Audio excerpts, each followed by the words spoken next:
안녕하세요. 반갑습니다. 굉장히 많은 분들이 오셔서 너무 행복하고 감사하고 반갑습니다. 저는 한성교회 곽유미 권사라고 하고요. 제가 2010년도에 한성교회 등록을 해서 지금까지 한 16년 차 돼서 이제 여러분께서 이번에 처음 하셨던 그 행축을 이제 경험하면서 받은 은혜들을 이제 나눠보려고 합니다. 제가 한성교회 처음 등록했을 때 한성교회를 보니까 봄, 가을에는 행축 전도를 하고 또 여름, 겨울은 선교를 하는 교회더라고요.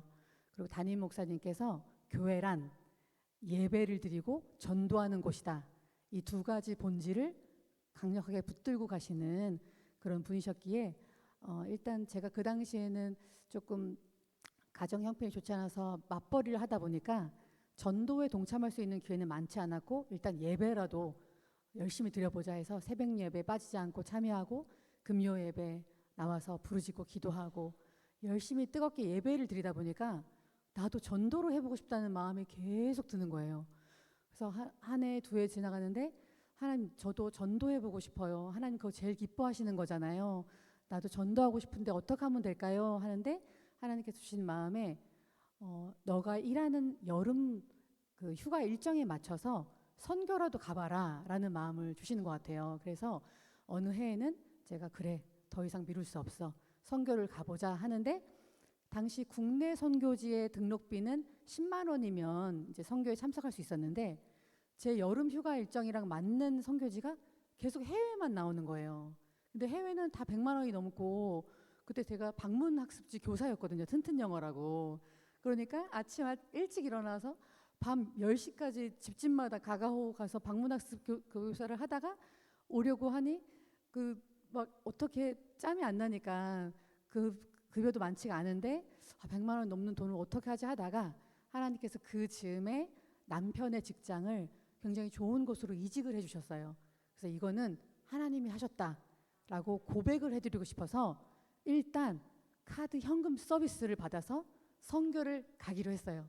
그래서 그 당시에 제 휴가 일정이랑 맞는 선교지가 캄보디아라는 곳이었는데 그때 저희 아이들이 초등학교 4학년, 초등학교 3학년이었어요. 그 아이들이랑 같이 가고 싶어서 한 명당 150만 원씩 총 450만 원을 카드 서비스를 받아서 선교비를 먼저 냈어요.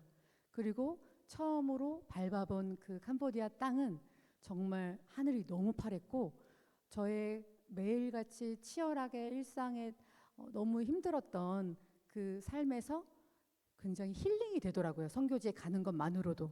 그래서 와 정말 너무 좋다 하면서 가장 좋았던 거는 새벽과 저녁마다 기도회 예배를 드리고 점심에는 가가호 가서 전도를 사탕 나눠주면서 전도하고 뭐 파스 나눠주면서 전도하고 전도하면서 어떤 날에는 사람들을 불러다가 예배를 드리는데 막 300명씩 몰려드는 거예요.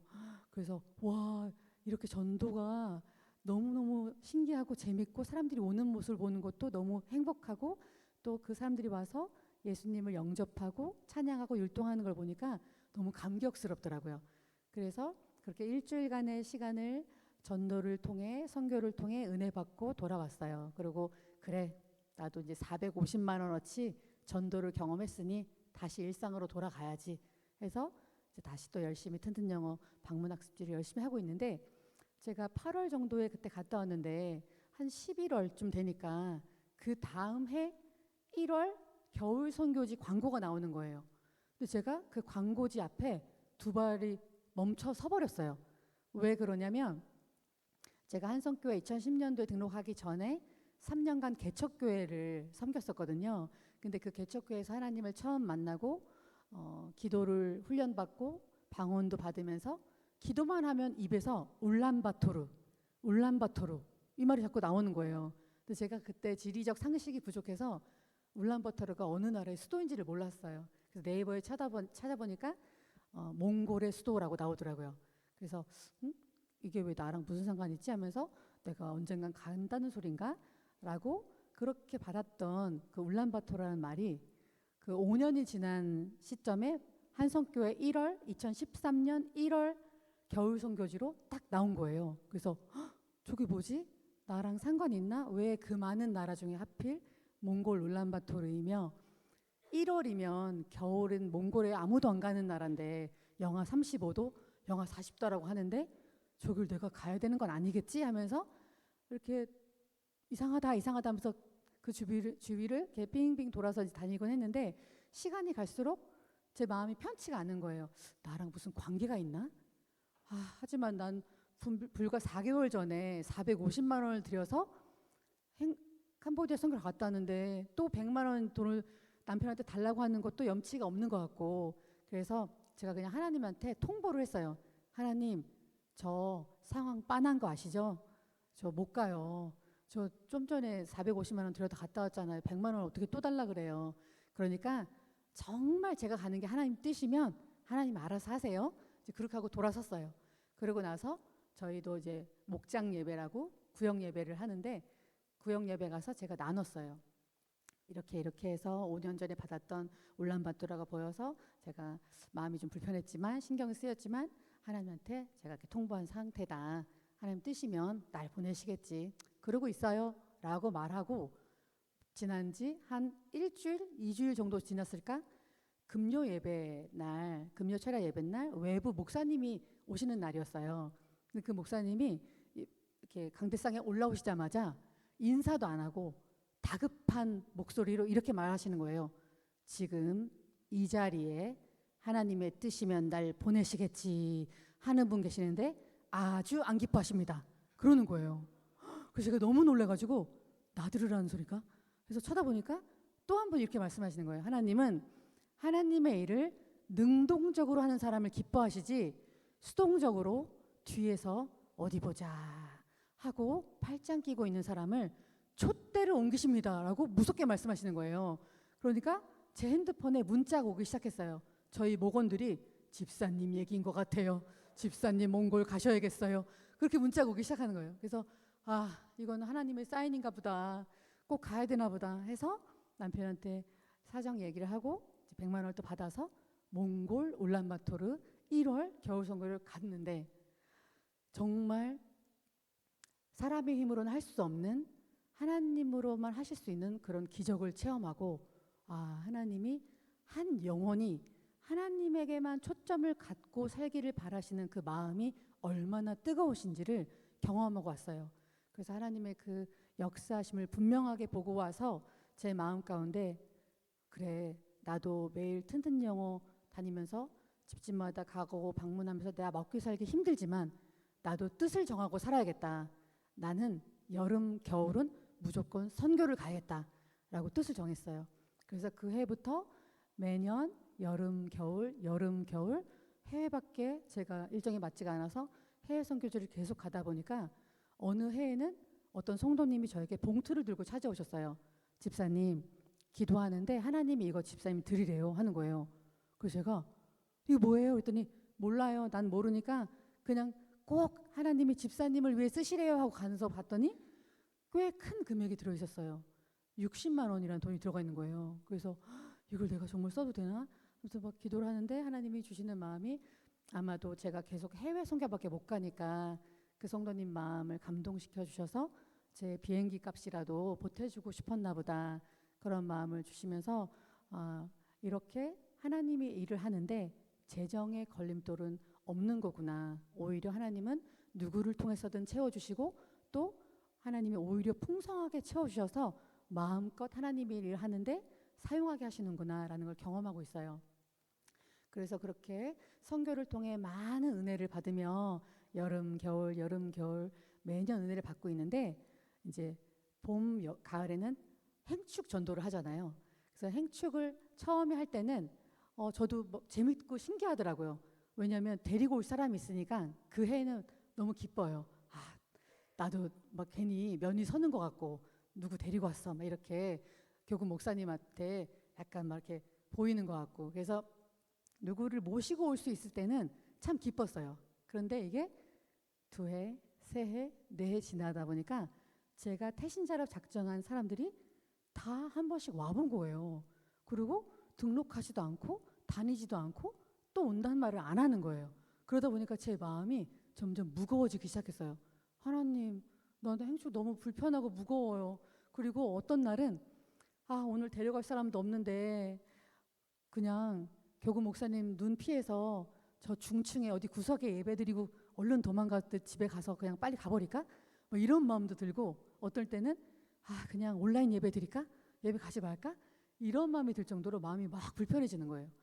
그런데 여름 겨울만 되면 엄청난 은혜를 받고, 봄 가을만 되면 불편하고, 뭔가 되게 기형적인 제 신앙생활이 유지되는 게 제 안에 너무 큰 딜레마가 왔어요. 그래서 하나님, 저 정말 이상해요.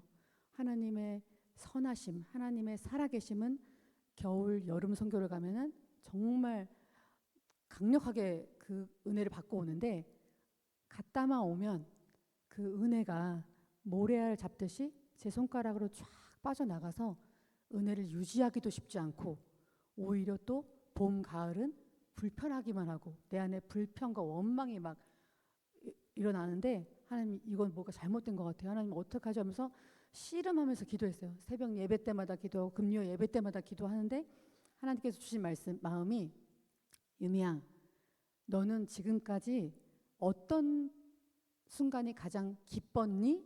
라고 저한테 오히려 질문을 하시는 것 같았어요. 그래서 곰곰이 생각해 보니까, 하나님, 저는요 선교지 가서 전도할 때 가장 기쁘더라고요 라고 이렇게 마음이 나왔어요. 그랬더니 하나님이, 그러면 너 교구 전도대에 참석할 수 없다라고, 네가 직장 다니니까 일하니까 전도에 참석할 수 없다라고 핑계 대지 말고 네가 있는 자리에서 너 혼자라도 전도해 보면 어때?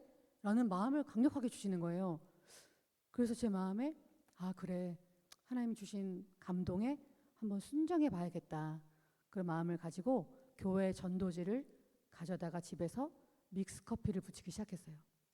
믹스커피를 붙여서 이제 에코백 치장 바구니 같은 데 담아서, 제가 그 당시에는 튼튼 영어를 멈추고 유치원이나 어린이집에 영어 강사로 들어가고 있었을 때여서 하루가 조금 일찍 끝나는 날이 있더라고요. 2시 반 정도에 끝나길래, 그러면 이날은 내가 그 어린이집 가까운 지하철역으로 나가서 한번 전도를 해봐야겠다, 그 마음을 가지고 나갔어요. 전도지를 가지고 2시 반에 혼자 나갔어요. 그래서 제 심정은 뭐였냐면, 하나님, 제 영혼 좀 새롭게 해주세요였어요. 이 전도지를 통해 누구의 영혼을 구해주세요가 아니라, 제 기형적인 신앙, 경건의 모습은 가득하지만 경건의 능력은 나타나지 않는 이 기형적인 신앙, 주님 저를 좀 갈아엎어주세요, 저를 고쳐주세요, 제 심령을 새롭게 해주세요 라는 마음으로 전도지를 나눠드리기 시작했어요. 그래서 예수님 믿으세요, 예수님 믿고 천국 가세요, 예수님 받고 구원 받으세요, 예수님 믿으세요 하고 전도지를 나눠줌과 동시에 제 영 안에 기쁨이 확 새롭게 부어지는 거예요. 그래서 그래, 이거였지, 내가 선교지에서 경험한 기쁨 이거였지 하면서, 역시 숨통이 트이는구나, 이렇게 전도할 때 하나님은 새 기쁨을 주시고 내 영을 새롭게 하시는 거구나 하면서, 그 후로는 매주 같은 요일 같은 시간 혼자 나가서 전도를 하기 시작했어요. 근데 전도를 하기 전에는 집에 가족들도, 남편도 그렇고 자녀들도 그렇고, 저의 혈기 부리는 모습, 남편에게 소리 지르고 자녀들에게 윽박 지르고 그런 모습들이 많았었는데, 전도를 하고 나니까 굉장히 온유해졌다고 하는 거예요. 그러면서 엄마, 그 전도 좀 매일 하면 안 돼? 라고 말할 정도로, 그래서 가족들이 인정해주는, 이렇게 전도를 하다 보니까 혈기 부릴 새가 없고 내 육이 올라올 새가 없어요. 정말 성령의 충만한 그 은혜를 경험하면서 전도의 은혜를 누리면서, 이렇게 내가 전도하는 것 자체가 기쁨을 주기 때문에 교회에서도 행축이라는 거를 하는 거구나. 내가 그동안 내 힘으로 하려고 하다 보니까, 내 열매가 없다 보니까 그게 사람들 앞에 창피하고 부끄러워서 행축을 밀어냈구나. 이거는 내 힘으로 하는 게 아니었구나 라는 걸 깨달았어요. 그래서 그날 이후로, 그렇게 혼자 전도하기 시작한 이후로는 행축이 다르게 느껴지기 시작했어요. 저 영혼이 교회당 문을 열고 들어오기까지 얼마나 많은 분들의 기도와 헌신과 눈물이 있었을까. 또 하나님의 예비하심과 하나님의 타이밍과 하나님의 때가 저분을 향한 때가 지금이었겠구나 하면서 같이 기뻐하고 같이 축하하고 같이 응원하는 행축을 향하는 제 마음이 달라지기 시작하더라고요. 그래서 지금부터는 제가 한 30회, 한 16년 동안 행축을 하면서 경험했던 그 하나님이 일하시는 순간에 대해서 세 가지로 한번 정리를 해서 안내를 드리고 싶어요. 첫 번째는 뭐냐면 지금 약간 잠도 오시고 하니까 저 한번 따라해 주시면 좋을 것 같은데, 이해되지 않아도 교회 흐름에 동참하는 것이 복이다. 네, 제가 여러분들 3월 달에 진군식 하셨죠? 그때 어떠셨어요? 저는 제 기질과 성향이 제가 이해되지 않고 동의되지 않으면 한 발자국도 움직이지 못하는 그런 굉장히 완고한 그런 성향을 가졌어요. 그리고 그 MBTI 중에 INFJ라고 극 I예요. 99% I여서 사람들이랑 어울리는 것도 별로 좋아하지 않고 조금 낯선 분 있으면 낯가림이 바로 들어가는. 근데 이제 진군식을 한다고 처음에 연락을 받았을 때 퍼포먼스 준비를 한다고 모이라고 하는 거예요.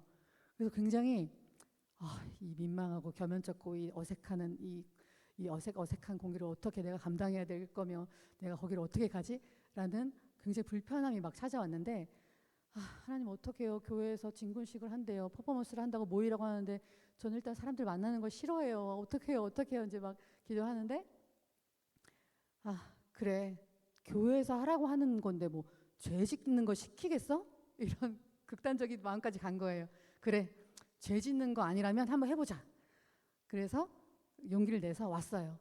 왔더니 이제 서로 이제 인사 정도 하고 연습을 시작하는데, 처음에는 굉장히 낯설고 뻘쭘하고 민망하지만 어느덧 연습을 하다 보니까 웃음도 터지고 재미도 있고 사람들과 알아가는 것도 괜찮구나, 나쁜 거 아니구나, 이제 그렇게 생각이 들면서 진군식이라는 게 우리가 영적 발대식이기도 하지만 먼저 하나님 안에서 웃으며 즐겁고 행복한 것을 경험하기를 원하시는구나. 하나님이 진군식으로 나를 불러주시구나. 너가 공동체 안에서 함께하는 그 기쁨을 누려봐.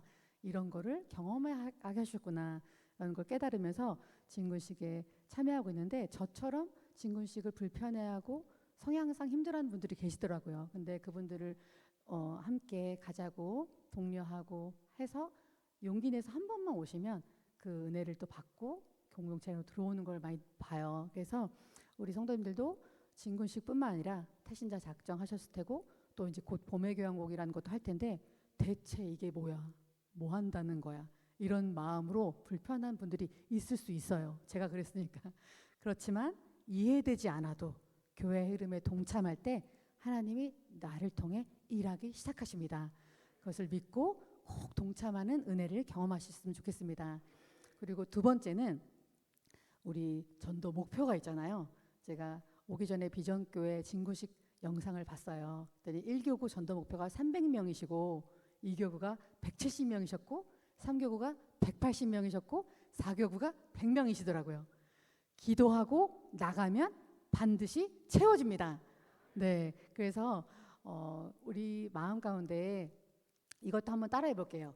믿음으로 나가면 하나님이 일하신다. 네, 제가 처음엔 저도 그냥 순원일 때는 태신자 5명 작정하고 그 중에 지인 1명 데리고 오고 이제 그게 다였어요. 그런데 저도 이제 목원이었다가 목자가 되고 하다 보니까 조금 가까이에서 목사님들, 교구 목사님들의 어떤 열심과 노고와 애쓰시는 것들을 눈앞에서 보게 되더라고요. 가까이에서. 그럼 나도 우리 교회를 위해서도 그렇고 하나님을 위해서도 그렇고 내가 그렇다면 이 전도 목표에 나도 한번 같은 마음으로 움직여 봐야겠다, 이런 마음을 주셨어요, 하나님께서. 그래서 2022년도의 일이었을 것 같아요. 그날 저희가 이제 같이 확정자라고 해요. 저희 행축날 앞두고 며칠 앞두고 태신자분들 중에 몇 분이 오실 수 있을까 한번 파악을 하는데 저희들이 전도 목표에 한참 부족한 거예요. 그런데 저도 마음이 아픈 거예요. 속상하고. 아, 그렇다면 하나님 이렇게 그냥 부족한 채로 행축을 맞이하기보다 어떤 방법이 없을까요? 하는데 제가 잘하는 거 있잖아요. 혼자라도 전도 나가는 거. 그래서 그러면 좋아. 교구 목사님께 말씀드렸어요. 제가 행축 당일날 11시가 행축 시작이었는데 전도 축제 날 당일날 8시 반에 전도 거점으로 나가볼게요. 말씀드렸어요. 그랬더니 목사님이 에이 그게 되시겠어요 하시는 거예요. 목사님 안 되는 게 어딨어요. 그냥 해보는 거예요. 그래서 제가 테이블을 하나 들고 전도지를 가지고 행축 당일날 전도 축제 날 당일날 저희 거점으로 나갔어요. 저는 월정 시장이라는 거점을 맡고 있고 거기에서 전도를 하고 있는데 교회에서 15분 정도 떨어진 거리였고 혹시라도 누가 오실 수 있다고 하면 차편을 준비해 놓은 상태였었어요. 모시고 가려고. 그래서 8시 반부터 이제 전도지를 나눠주고 있는데 너무 이른 시간이니까 사람이 없는 거예요. 인적이 드문드문 지나가니까 계속 마음속으로 기도했어요. 하나님 오늘 전도 축제 날이에요. 우리 오늘 김승리 목사님께서 복음을 전하신 날이에요. 이 복음 초신자들 향한 복음을 전하는데 이 예배당이 가득 채워질 수 있도록 영혼들을 보내주세요. 오늘 꼭 복음을 들어야 할 사람들을 꼭 붙여주세요. 주님 도와주세요. 보내주세요. 예비된 영혼들 만나게 해주세요 하면서 마음속으로 계속 그 복음을 들어야 될 사람을 보내달라고 기도하면서 계속 전도지를 주는데 조금 시간이 지나가다가 사람들이 조금씩 더 왕래하기 시작할 때 어떤 두 분이 제가 펴놓은 테이블을 지나갔어요. 지나가서 가버렸다가 다시 오시더니 저한테 뭐 하는 거예요? 물어보는 거예요. 그래서 오늘 저희 한성교회에서 전도 잔치를 하는데 오시면 이런 선물도 드리고 목사님의 좋은 말씀도 들을 수 있습니다. 1시간이면 되니까 꼭 와서 한번 들어보고 가세요. 선물 정말 좋아요. 했더니 그중에 한 분이 시간을 보더니 우리 시간 되는데 갔다 갈까? 하면서 옆에 친구들한테 말하는 거예요. 그럴까? 하면서 야 누구도 부르자 하면서 그분이 막 전화를 하기 시작하는 거예요. 그러더니 1명, 2명, 3명 보더니 그분이 4명을 모아주셨어요. 그래서 그분을 통해서 5명이 이렇게 우르르 모여있으니까 지나가시던 분이 뭐 하는 거예요? 뭐 하는 거예요? 하더니 지나가는 분들이 또 5명이 붙었어요. 그래서 그날 행축 당일날 전도축제날 10명이 가게 된 거예요. 그래서 와 진짜 하나님은 우리가 믿음으로 정말 다른 마음이 아니라 내 욕심이 아니라 이 예배당 안에 들어와서 복음을 전하는 그 말씀을 듣기를 원하는 간절한 소망을 가지고 기도할 때 하나님은 반드시 일하시고 역사한다는 걸 체험했어요. 그래서 그날 저희 교구가 한 100명이 부족했다고 했었어요. 교구 목사님이. 그런데 그렇게 저를 통해서도 그렇게 역사하셨지만 또 많은 영혼들을 보내주셔서 정말 그 영혼들이 다 채워지는 그런 놀라운 경험을 해서 하나님은 우리가 반드시 믿음으로 기도하고 현장에 나갈 때 역사하신다는 걸 경험했습니다. 그래서 우리 비전교회도 하나님께서 동일한 하나님이시기 때문에 우리 주님께 간절하게 기도하고 믿음으로 현장으로 나가시기를 축복합니다. 그리고 세 번째는 한번 따라해 보겠습니다. 입을 열어 말할 때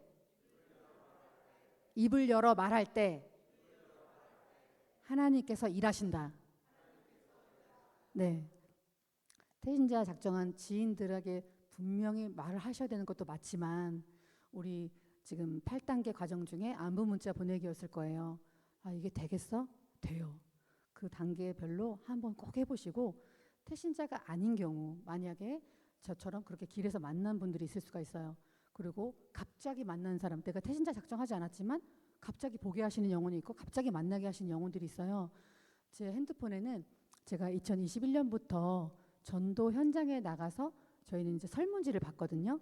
이제 설문지를 받아서 전화번호를 받아놓은 다음에 행축 전도 축제 날 이 날을 앞두고 문자를 보내거나 전화를 해서 한번 와보십사 이렇게 권유해드리고 있는데 2021년부터 지금까지 제가 받은 전화번호가 250명의 전화번호와 그리고 행축에 한번 왔지만 한 번만 오고 안 오시는 분들의 전화번호가 50개가 총 300개의 전화번호가 제 핸드폰에 저장이 되어 있어요. 그분들한테 매년 문자로만 드리다가 작년에 저도 궁금해지기 시작한 거예요.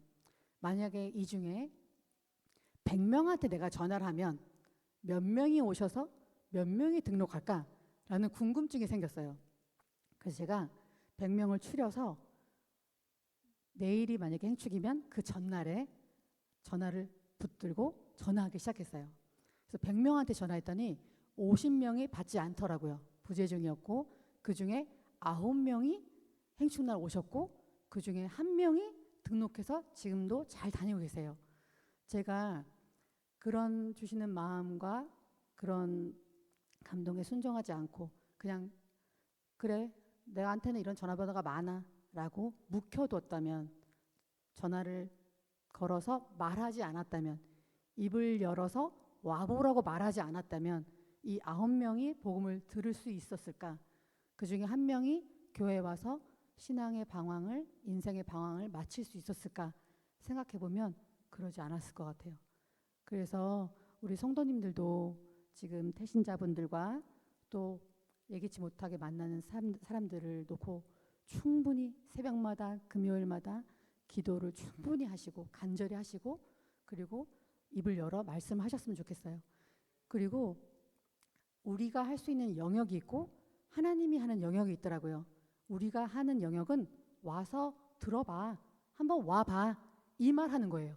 이 말 하는 거는 우리의 영역이기 때문에 이 부분에 충실히 하는 만큼 많이 오시는 거고, 이 부분을 안 하고 가만히 있으면 아무 일도 일어나지 않더라고요.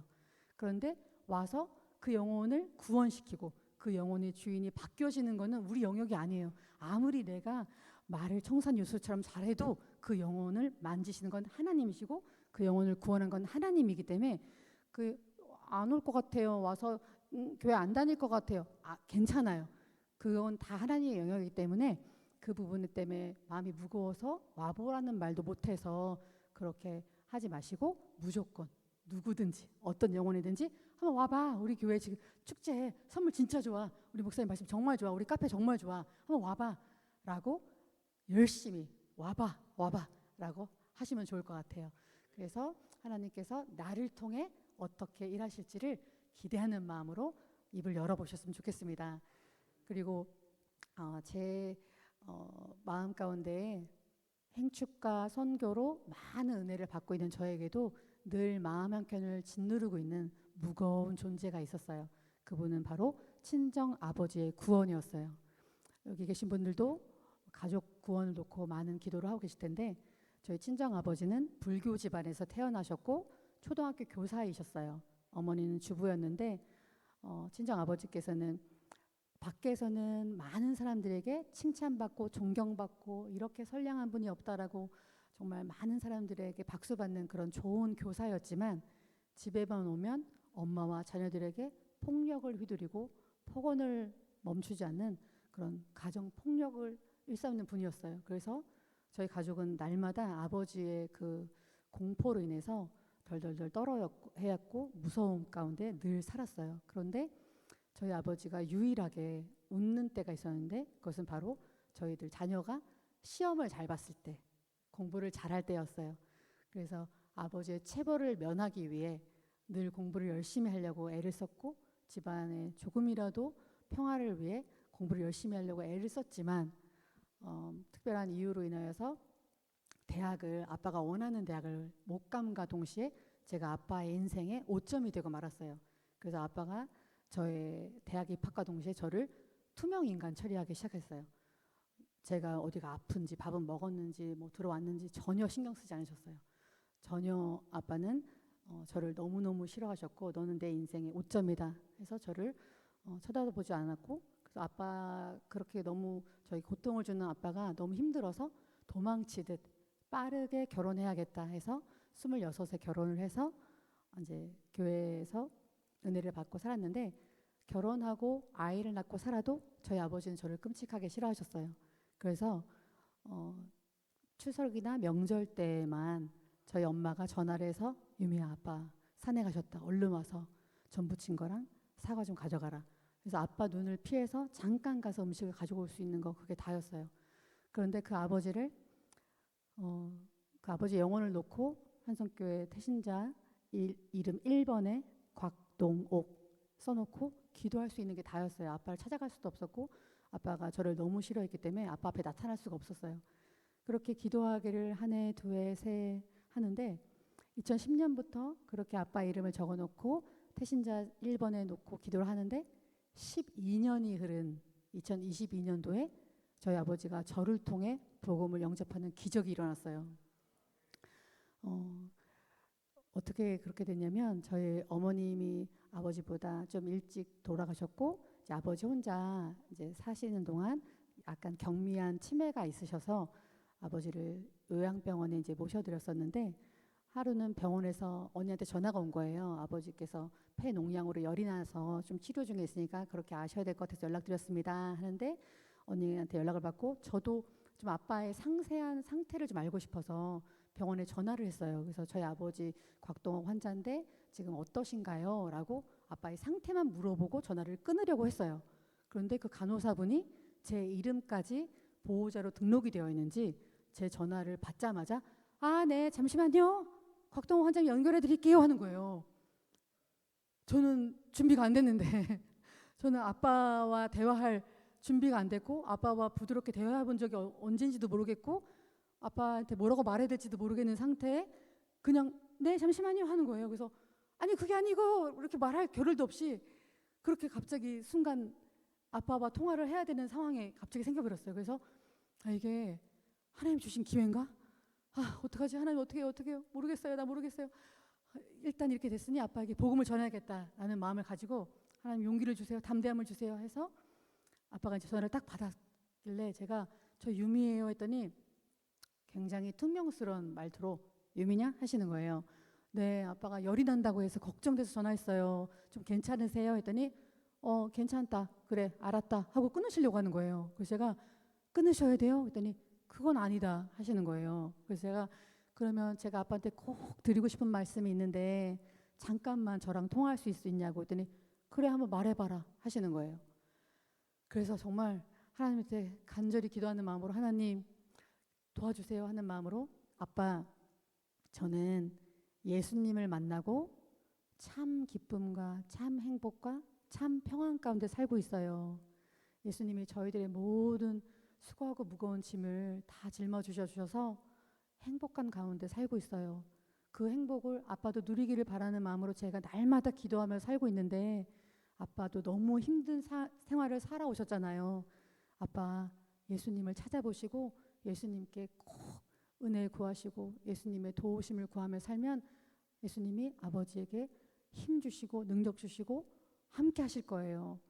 앞으로도 제가 날마다 기도할 거예요, 아빠. 그랬더니 저희 아버지는 저희 엄마가 처음에 교회 나간다고 할 때 성경책을 찢었던 분이셨기 때문에 오히려 더 기독교 얘기만 하면 노발대발 하셨던 분이었기 때문에 저는 이제 조마조마해서 뭐라고 하실지 뭐야 하고 소리를 지르실지 뭐 욕을 하실지 몰라서 기다리고 있는데 저희 아버지께서 하시는 말씀이 뭐였냐면 고맙다. 그래, 고마워. 그렇게 말씀하시는 거예요. 그래서 제가 너무 놀래가지고 이런 말을 제가 아빠한테 처음 들어봐가지고 아빠 그러면 저 2주 후에 언니랑 면회 가는데 저는 항상 아빠가 저를 보고 싶지 않아 하기 때문에 언니만 데려다주고 저는 맨날 교회 주차장에 앉아서 차에 앉아서 아빠를 위해 기도만 하고 있었거든요. 그래서 아빠한테 아빠 2주 후에 언니랑 면회 갈 때 저도 가도 돼요? 라고 물어봤어요. 그랬더니 그래 너도 와라 하시는 거예요. 그래서 그때 이후에 면회를 가서 아빠 앞에 나타나서 아빠에게 정식으로 복음을 다시 전해드렸더니 또 고맙다 고마워 하시는 거예요. 그런데 이런 말씀을 하시는 거예요. 내가 그동안 많은 사람들을 아프게 했어. 내가 그동안 많은 사람들에게 상처 주는 말을 많이 했어. 그게 자꾸 생각이 나. 아, 하나님이 아버지의 마음을 만지셔서 회개의 영을 불어넣어 주시는구나 라는 생각이 들어서 영접 기도를 시켜드려야겠다는 생각이 들었어요. 그래서 아빠 지금 이 시간 하나님이 아빠를 하나님의 자녀 삼고 싶어 하세요. 제가 기도를 해드릴 텐데 저희 기도를 따라 하시겠어요? 그랬더니 그래 따라하면 하시는 거예요. 자, 아빠 따라해 보세요. 하나님 나는 죄인입니다. 그랬더니 저희 아버지가 따라하는 거예요. 하나님 난 죄인입니다. 내 뜻대로 살았습니다. 내 생각대로 살았습니다. 많은 사람들을 아프게 했습니다. 많은 사람들에게 실수를 했습니다. 저의 죄를 용서해 주옵소서. 이 시간 마음의 문을 열고 예수님을 나의 주인으로 영접하오니 저의 주인이 되어 주시옵소서. 예수님의 이름으로 기도합니다. 아멘. 이거를 다 따라하시는 거예요. 너무 놀래가지고 제가 저랑 저희 언니랑 막 눈이 교차하면서 이게 무슨 일이야? 정말 하나님이 일하셨구나. 하나님이 그동안 우리 온 가족의 엄청난 고통과 신음과 그 오랜 세월 아버지를 놓고 기도한 그 기도가 헛되지 않았구나. 하나님 다 보고 계셨구나 라는 걸 경험하면서 그 후로 매주 아버지를 만날 때마다 성경 말씀을 읽어드리고 또 모세, 요셉, 다윗과 같은 성경 인물의 이야기들을 짧은 이야기들을 말씀드려주면서 아빠도 이분들처럼 존귀한 분이시고 천국 가서 우리 다 같이 만날 수 있는 우린 똑같이 하나님의 자녀들이고 천국 백성이에요. 천국 소망을 가지고 아버지 사셨으면 좋겠어요. 하셔서 3년간 그렇게 요양병원 생활하시다가 2024년 천국에 가셨습니다. 그런데 이제 천국에 가시는 이제 그날 저희들이 교회에서 예배를 드려주고 하는데 발인날 되면 운구차가 들어오잖아요. 근데 그 운구차에 보통 그 상조 회사 이름이 이렇게 깜빡깜빡 LED로 깜빡깜빡 하더라고요. 근데 저는 그때 경황이 없어서 우리가 어느 상조를 사용하고 있는지도 몰랐는데 그 리무진에 보고선 제가 어이구 세상에 이런 상조 회사를 우리가 쓰고 있었구나. 그래서 웃음이 났는데 뭐였냐면 그 상조 회사 그 리무진이 딱 들어오는데 거기에 해피엔딩이라고 깜빡깜빡 하는데 와 하나님이 아버지와 저와의 관계를 해피엔딩으로 마무리 시켜주셨구나 라는 그걸 보면서 하나님은 진짜 선하신 분이구나. 하나님 정말 선하시고 하나님은 절대 선하시구나. 이 하나님만 믿고 내가 살아간다면 하나님 능치 못할 것이 없겠구나. 하나님의 기뻐하시는 것, 내가 뭘 먹을까 뭘 입을까 생각할 게 아니라 하나님의 나라를 위하고 하나님의 나라를 위해서 내가 하나님의 영혼을 위해서 나아갈 때 하나님의 나의 가정과 나의 먹을 거 입을 거 다 모든 것을 채우시는구나 라는 것을 정말 온전히 경험했어요. 그래서 제가 오늘 제목을 하나님 일하시는 순간으로 정해봤는데 이해되지 않아도 순종할 때 하나님 일하십니다. 믿음으로 현장에 나아갈 때 하나님 일하십니다. 입을 열어 말할 때 하나님 일하십니다. 끝까지 포기하지 않고 나의 가족을 위해 눈물로 기도할 때 일하십니다. 그 하나님 우리 비전교회 성도님들도 모두 경험하시고 모두 누리시고 모두 전하면서 사시기를 축복하겠습니다.